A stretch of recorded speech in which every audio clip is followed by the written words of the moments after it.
नहमदुहु व नसल्ली अला रसूलिल करीम अम्मा बाद बिस्मिल्लाहिर रहमानिर रहीम अस्सलामु अलैकुम व रहमतुल्लाहि व barakatuh. Thank you for joining in this week's bayan on the Wayfarer's Path bayan, in which we talk about all things practical about being Sufi Muslim in this world. To be in it though, but not of it. And last week we spoke about the role of influencers, which are the influences we should follow. Mm, This week, we're going to be talking about strategies on getting extremely wealthy and how we can achieve that. What are the tactics and strategies? And um, for not just in this world, but in the hereafter. So I feel observing myself, that we often sell ourselves short from what we can achieve, basically not according to asking Allah according to our station. And our station is a very limited, very fallen one. Our understanding, our of the possibilities, our understanding of um, we set boundaries on ourselves. What's the maximum we'll ask? Um, you know, can I become? Can I get an extra house? If I had this much furniture, this would be really good. If everything was set in place, this would be good. If I were to save this much X amount, I would be good. If I were, I'll talk, this is all things I'm talking about myself, right? A person like myself. So asking according to one's station, one's abilities, one's capabilities, versus asking according to the might of Allah. Now, before we go into the levels, like I was just thinking over this, what are the types of du'as, the levels of du'as that can unlock um, the blessings of Allah subhanahu wa ta'ala, wealth from Allah subhanahu wa ta'ala, true wealth from Allah subhanahu wa ta'ala, not just not just of the hereafter and this world also. You know the hadith that um, which is a mafhum. I'm largely paraphrasing, so please check the original. But this the thrust of the message being that in um, during the day of judgment, Allah subhanahu wa ta'ala will ask the believer that did you ask this of me? And the believer will say, yes, I asked this of you and I got it in this world. Then and I got it in this world. Then I asked this of you, but I did not get it in this world. And Allah subhanahu wa ta'ala will say, I gave you, I did not get it in that word, but Allah subhanahu wa ta'ala will say, no, I gave it to you, but I gave you something better in its place, right? Or I replaced something bad that would happen to you with something good in its place. And so they're going on, ultimately where, um, ultimately to the extent where the believer did not actually get what he or she wanted in this world, and Allah subhanahu wa ta'ala gives the recompense in the hereafter. And so much so that the believer would say, I wish I had gotten nothing uh, in in the world at all.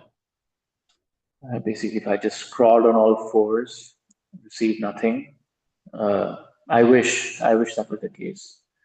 Because the magnificence of what you get, the magnificence of what we will then comprehend, the magnificence of what then we will receive will be of a nature such that is beyond comprehension. But that is not to say that one should not aspire, one should not ask Allah subhanahu wa ta'ala. In fact, if there is one sort of greed that is good, one should ask greedily from Allah subhanahu wa ta'ala. Greedy, like a bottomless pit, if you will. Because see, Allah loves it when you ask it of Him. You know, like when sometimes my younger, especially the younger ones, my two kids, both my kids, when they say please, please, And the young one has chubbier cheeks also. So when he's pleased, and he's a bit tutla also. So when he says please, you melt. You say, Baba, please let me see an extra 4 hours of cartoons. And then you melt, like, okay, fine, go see extra 4 hours of cartoons. So, of course, I'm not trying to uh, directly compare, just it's an analogy about the believer who is asking Allah subhanahu wa ta'ala to Allah subhanahu wa ta'ala, just as an analogy, is coming across like this, right? A cute, chubby cheeked kid who's asking something that to Allah subhanahu wa ta'ala is just a toffee, you know. Uh, but he loves it, he's pleased with it. And when the child goes on and on and on, you and I would probably get irritated and say, why are you being so greedy?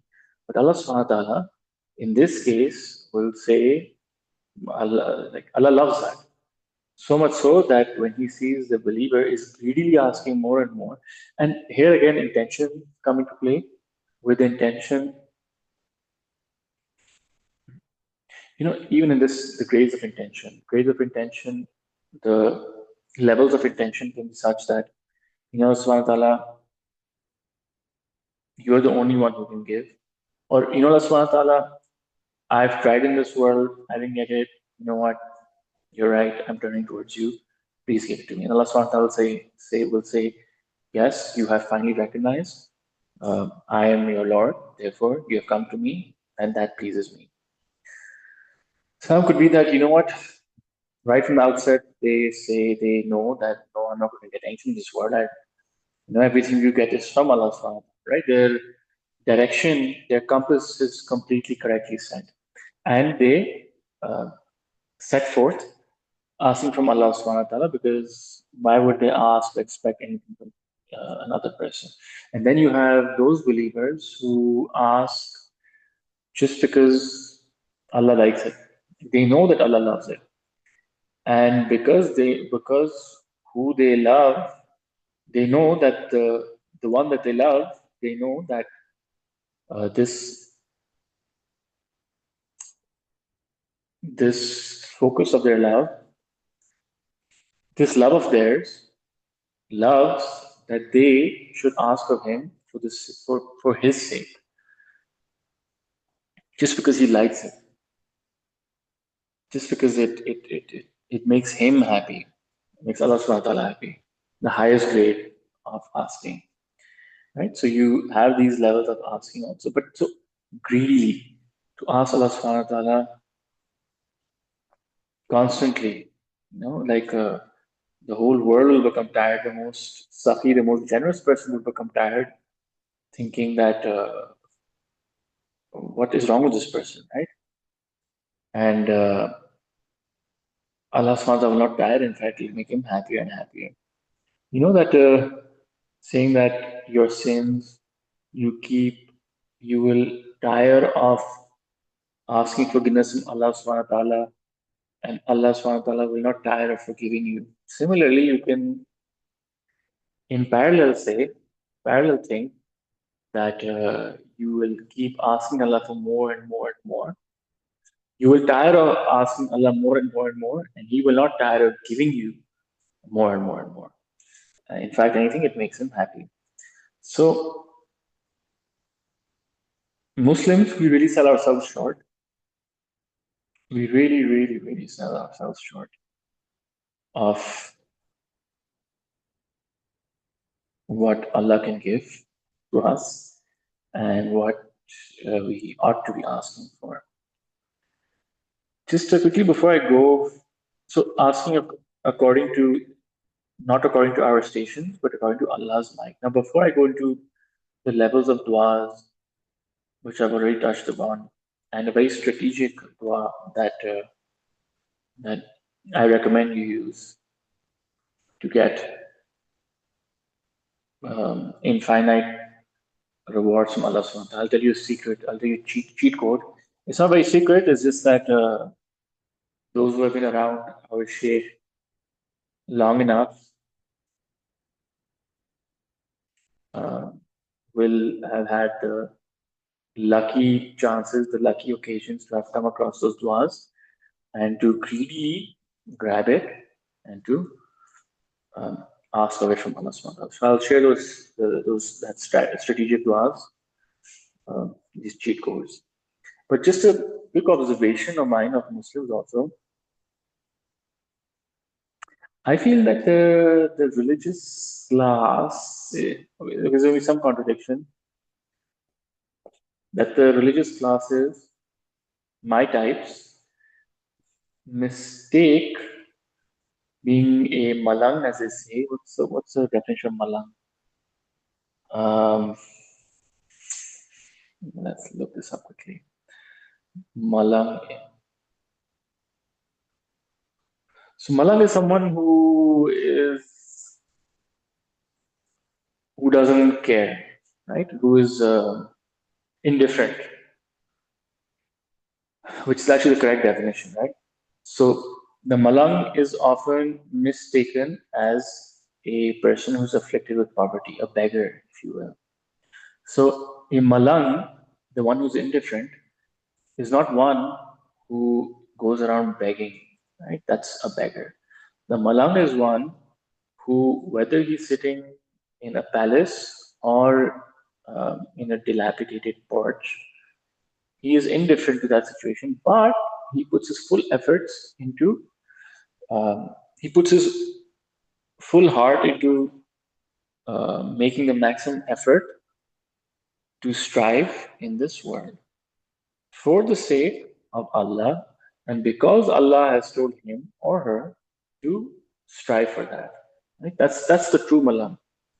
The person who's indifferent to the outcomes, the one who is indifferent to his situation, but who is completely um, who completely gives into the notion that I must work hard again, not to achieve, but because Allah has ordered it of me, right? And that niyat also unlocks Allah subhanahu wa ta'ala's enormous blessings. Now, I say this because I feel that the Muslim classes here in my type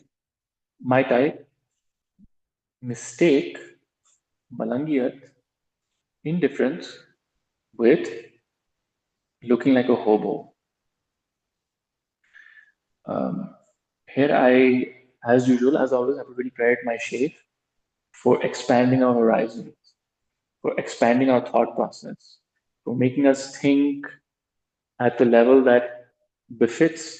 We never get there, but one must strive, but which befits the magnificence, the majesty of Allah subhanahu wa ta'ala. Doesn't befit it, please try to understand what I'm saying, but at least um, unlocking and realizing the capabilities of du'as and how vast they must be to span the magnificence of Allah subhanahu wa ta'ala. So of course, everything good that is in me is because of my shaykh. And I credit my shaykh for expanding my thought process. Do not live in and of course, many of my friends also, almost all of whom are connected with our shaykh. So of course, every salik of my shaykh is a magnificent individual in his or her right, and the blessings and the attention of my shaykh on them has manifested their um in them comprehending and sharing and doing mashwara, doing sharing a perspective which really expands one's own horizon. So my shaykh and a lot of the salikin around him who have really influenced me to think big, right? Um, get a car, get the best car, maintain it really well. Buy the best clothes, best watch. Saad, get a Mont Blanc pen. Um, Heck, I might have mentioned get a Rolex, get a Vacheron, um, I'm mentioning Honda City, best car possible because at that time that was my horizon. um, live in the best place, eat well, and that perspective really, uh, what they call manifestation, right? The secular world, the unbelieving world for whom I sincerely feel sorry because they're selling themselves short. Why do you not go to turn towards God? Why are you going after these? Uh, we spoke on them on these people last week. Why are you going after these influencers who are there to fill their bank balances and sell you potions like fake potions like manifestation? But anyhow, taking that as an analogy, thinking bigger and bigger, and subhanallah, those things manifesting themselves, and one's thinking and one's what one achieved and what one gained materially for myself get growing and growing and growing, right? Uh,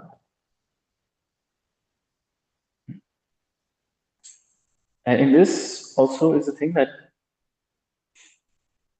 when I've had so many situations, when you are asking Allah Subhanahu wa Taala, Allah Subhanahu wa Taala, a lower grade of asking probably, but still super high for a person such as myself, that Allah Subhanahu wa Taala, I don't know where I'm going to get this from, but I've been told that um, if I ask this of you, then you will arrange it from a place where I had no comprehension that I would get it from. I've experienced this so many times myself. That I did not know where I would get my the first Umrah of mine. I remember sitting with my wife and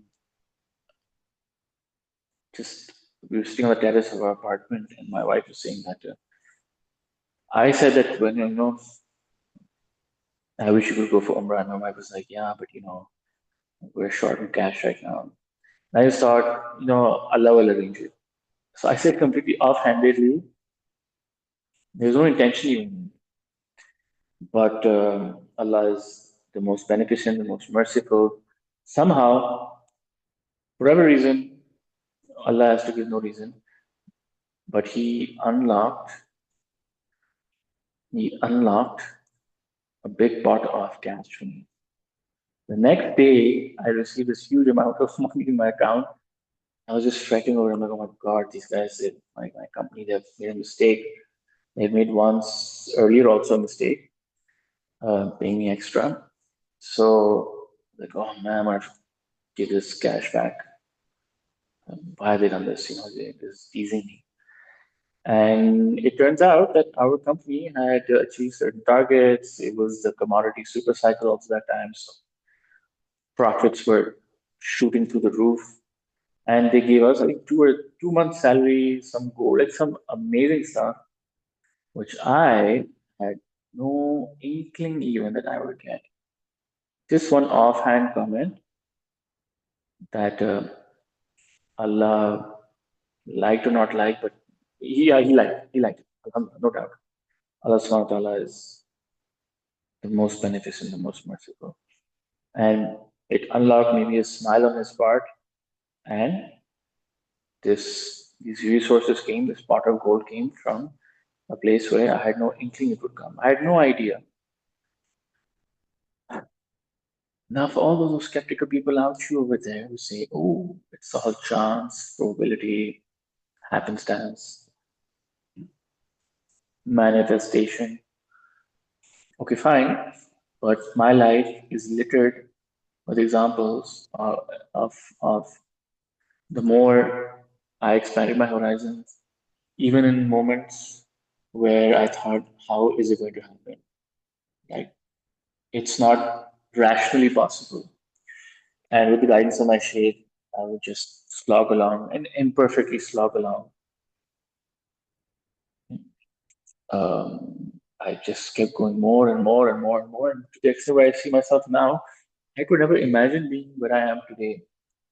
And it's not my abilities. It is luck. It's massively luck, but luck, which is code word for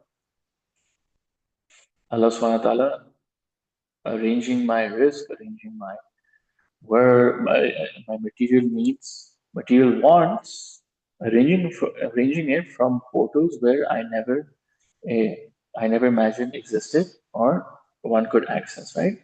So I did say that thanks to my Sheikh's training, um, I started asking big. I started getting like way bigger, and spend bigger. Yeah. So coming back to sorry, I don't think I finished it, but a lot of the Muslim brothers, my types, I see a lot of them just dressed like hobos. You need to spend also. You need to spend. I was just thinking the other day, just some time back, that there's so many people out there, and understandably, because the world has become so overpowering that they want a piece of it, right? So much so where maybe this is that time where the hadith is a mafhum. I'm paraphrasing that a time will come where your religion will not be safeguarded unless you don't have wealth, right? Maybe this is that time. So maybe actually to preserve one's religion, it's incumbent upon a Muslim to earn lots and lots of cash in a halal way, asking it from Allah, you will get it, right? And to spend it also. And the reason why I think it's so important to spend it also, spend it biggest, as I say tongue in cheek, is because just imagine the person in front of you who's looking at my type, who's earning well. I see this all around me. Who's earning super well, but is dressed like a hobo, um, dressed more Sufi than the Sufi master, right? Living in a hovel. Um, I've been to a few places where I'm like, how can you live in this place, right? Staying away from their families, slogging it away. Now, of course, everyone's situation is different. Please don't get me wrong. But I think this definitely generalizes that these people have mistaken Malangiyat indifference with living in portraying and actually living in very bleak circumstances. And just imagine that the person who is perhaps attracted towards religion, but has the pressures of the world also, imagine that they're looking at you and then he's looking at that worldly person who is also just as successful, but is got all the flash and the pizzazz, um, but is also drinking alcohol, is engaged in all sorts of worldly sins. And what interpretation would that person have? You know what? To succeed in this world, I'll have to follow those sinners versus these guys, these beggars. These guys you know, look like beggars. So sorry, I'm being so harsh. I should probably find some nicer terms to crouch these sentences on mine. But you get the point, right? I'm just saying that ask big, get a huge amount, but spend it also. Spend it, and spend it with the niyat that I'm doing this to celebrate the magnificence of Allah Subhanahu wa Taala. I want to wear good clothes because when I go to Masjid Nabi, I'm going to wear a new. Allah Subhanahu wa Taala give me so much wealth that I'm going to wear a new piece of top class fabric to Nabi Kareem Sallallahu Alaihi Wasallam's home. When I go to the Rawda, when I enter Masjid Nabi, of course I cannot come even an atom's weight worth of shan of Nabi Kareem Sallallahu Alaihi Wasallam. But you know what? I've come to the Sardar, the prince of both worlds, the supreme prince of both worlds, the uh, the noblest prince, the noble master um, of both worlds. I've come to his abode. Um so I'm going to dress and prepare and manifest. Sorry, not manifest. I'm going to prepare in the best possible way like you would if you were going to a king's place, right? If you were invited to a CEO's place, I bet you all those malangs are going to dress like super, super nice. So yeah, ask Allah subhanahu wa ta'ala this, that give me amazing clothes, amazing watches, amazing perfumes, amazing shoes, so that I may try to come an atom of worth closer to the grandeur of Nabi Kareem Sallallahu Alaihi Wasallam, you know. So,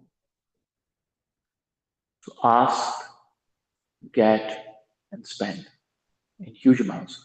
Ask Allah subhanahu wa ta'ala according to His magnificence. Now, there can be grades of it, the levels of dua. The first one, which I call the gatekeeper, the chowkidar, as you say, slash CEO.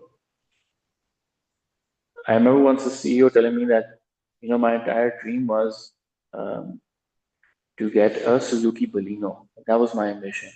He's ended up with a Land Cruiser, couple probably. But he was setting himself short. He was asking me, not him, sorry, he's a very good guy. As a CEO, he's a five-time Namazi, mashallah. His father, I remember seeing him, very Nurani face, mother covered. Very good person, sorry. Um, Talking about myself over here, that, asking the gatekeeper slash the CEO to ask, God, just imagine, this is an analogy that, God, just make me the gatekeeper of this palace. Not even entry, like that sort of dua, that sort of prayer. Um, Give me an extra month's bonus. Give me, instead of 2 rooms, give me 3 rooms. Or you can ask like a worldly king, the worldly king level dua. Allah subhanahu wa ta'ala, give me a massive palace, give me a big palace, give me Rolls Royce. Also nice, also nice, also nice. Then you can ask the galactic king. And I don't know what the boundary of the worldly king and the galactic king is, because both of them ask for a lot. Okay, but still, it's still worldly. It's still worldly. It's still limited. It's still restrictive compared to the Shan of Allah subhanahu wa ta'ala. It's very worldly focused. Allah subhanahu wa ta'ala give me the treasures, all the treasures that are under all the lands and the oceans. Even if you were to unearth all of them, nice, get them by all means. But I don't know if it's worth asking that. Ask it by all means, but don't just stop over there. Then to the heavenly king level. The heavenly king level is to ask, for Jannat and for um, the gardens and um, comfortable death, a comfortable death, and um, the cover to be in that comfortable and safe and not facing the tribulations that Allah may visit upon those who displeased Him. Right? So those are definitely next level du'as, right? Definitely ask those. But then there is the ultimate dua, right? The Allah subhanahu wa ta'ala asks from